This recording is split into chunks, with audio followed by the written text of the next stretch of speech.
The Valiant Little Tailor. One summer's morning a little tailor was sitting on his table by the window. He was in good spirits, and sewed with all his might. Then came a peasant woman down the street crying, "Good jams, cheap, good jams, cheap." This rang pleasantly in the tailor's ears. He stretched his delicate head out of the window, and called, "Come up here, dear woman. Here you will get rid of your goods." The woman came up the 3 steps to the tailor with her heavy basket, and he made her unpack the whole of the pots for him. He inspected all of them, lifted them up, put his nose to them, and at length said, "The jam seems to me to be good. So weigh me out 4 ounces, dear woman. And if it is 1/4 of a pound, that is of no consequence." The woman, who had hoped to find a good sale, gave him what he desired, but went away quite angry and grumbling.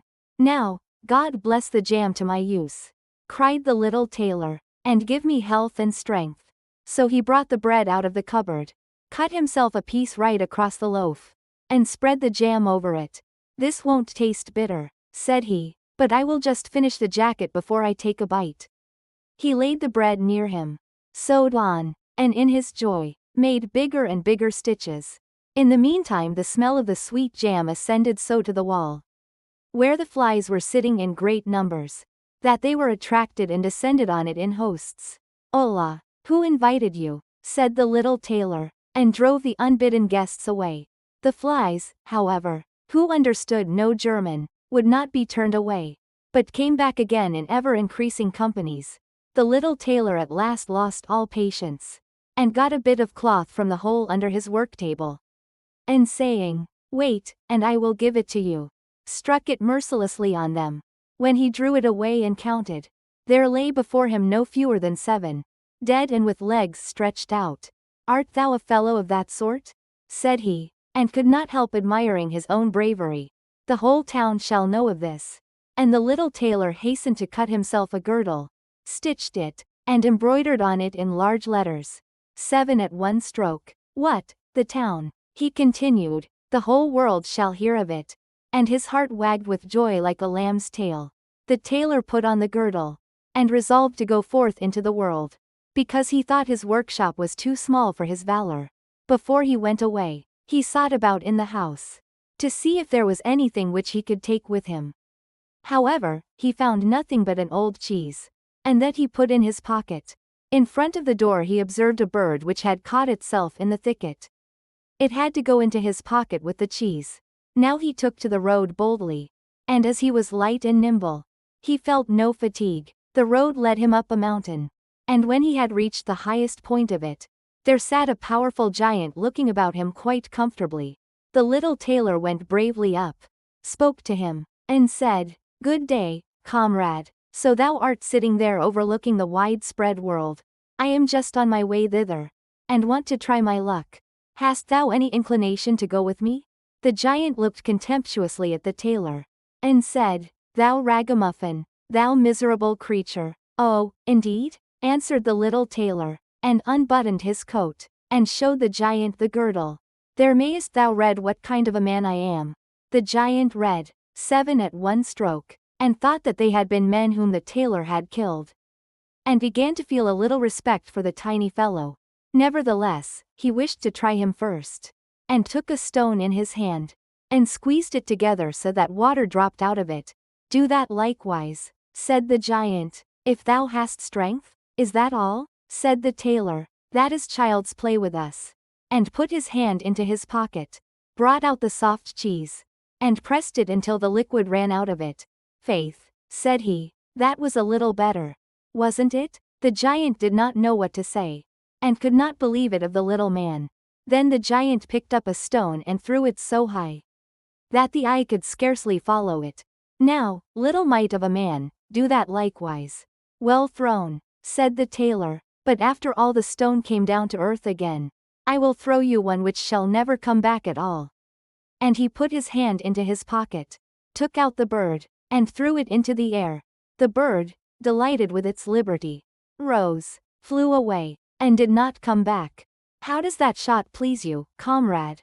asked the tailor. "Thou canst certainly throw," said the giant, "but now we will see if thou art able to carry anything properly."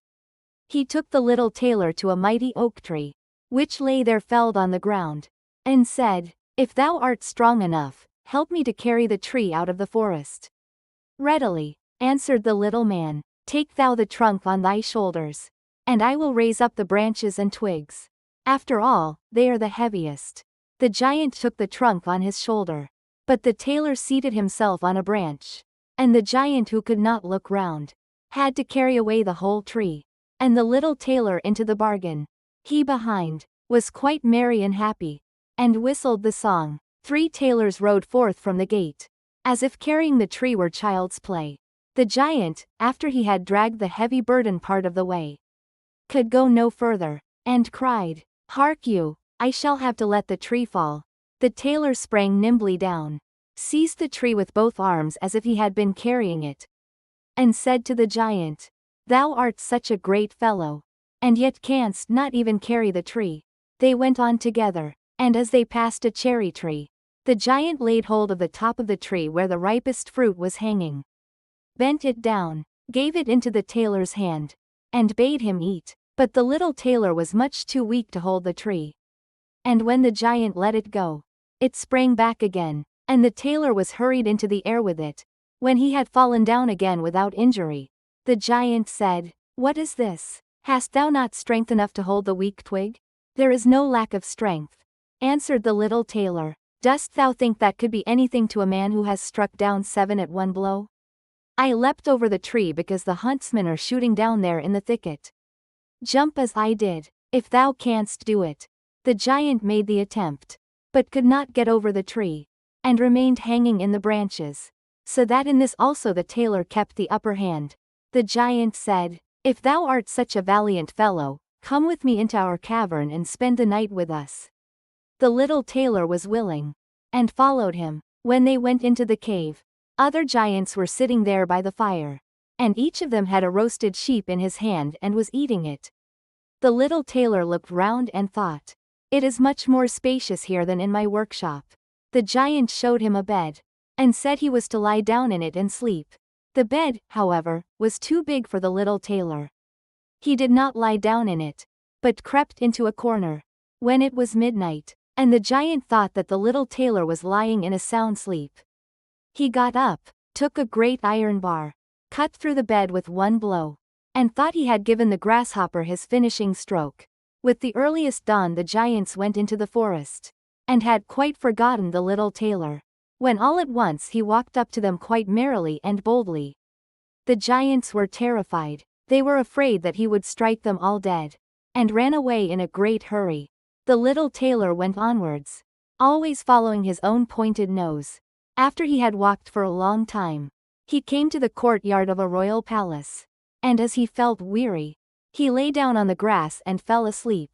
Whilst he lay there, the people came and inspected him on all sides, and read on his girdle, 7 at one stroke. "Ah," said they, "what does the great warrior here in the midst of peace? He must be a mighty lord." They went and announced him to the king, and gave it as their opinion that if war should break out, this would be a weighty and useful man who ought on no account to be allowed to depart. The counsel pleased the king, and he sent one of his courtiers to the little tailor to offer him military service when he awoke. The ambassador remained standing by the sleeper, waited until he stretched his limbs and opened his eyes, and then conveyed to him this proposal. "For this very reason have I come here." The tailor replied, "I am ready to enter the king's service."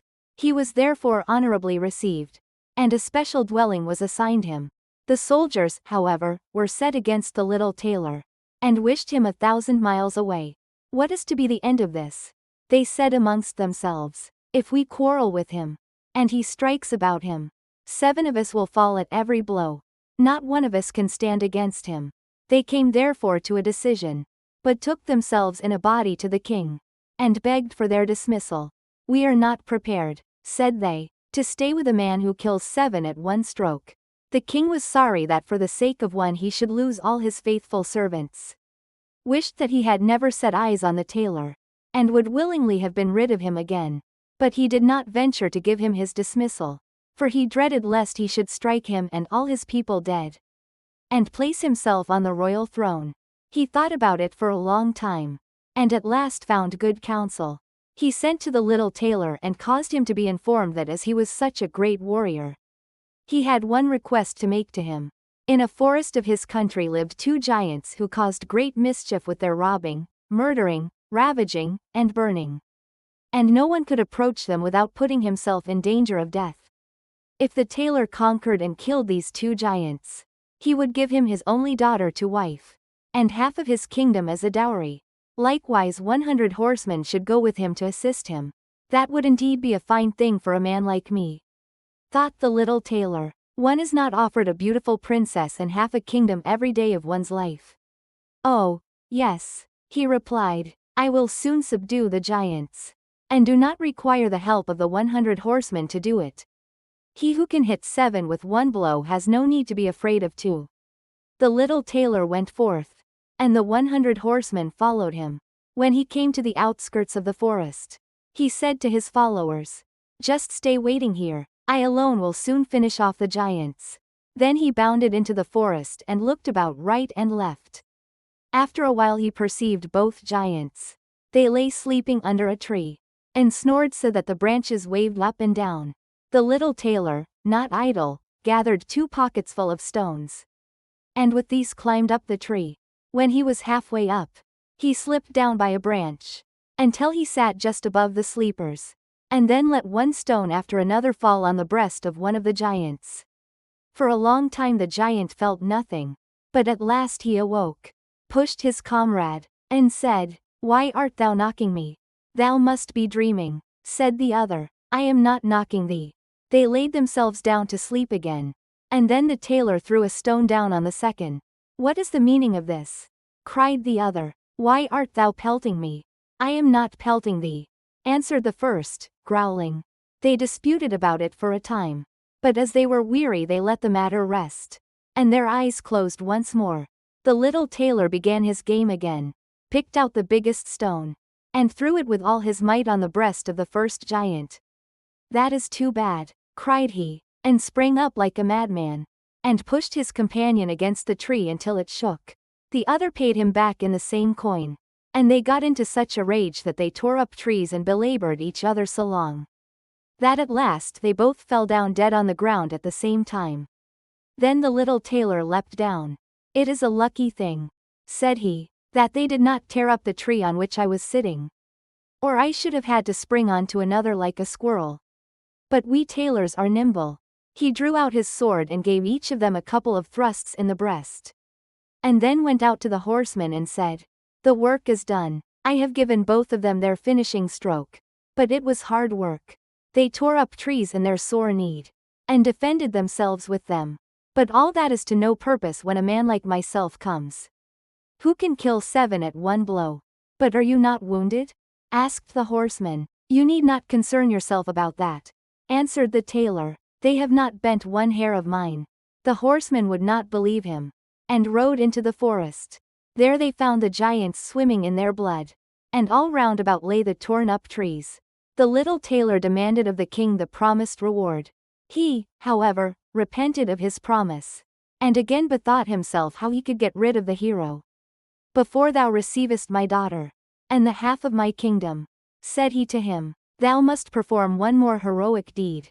In the forest roams a unicorn which does great harm, and thou must catch it first.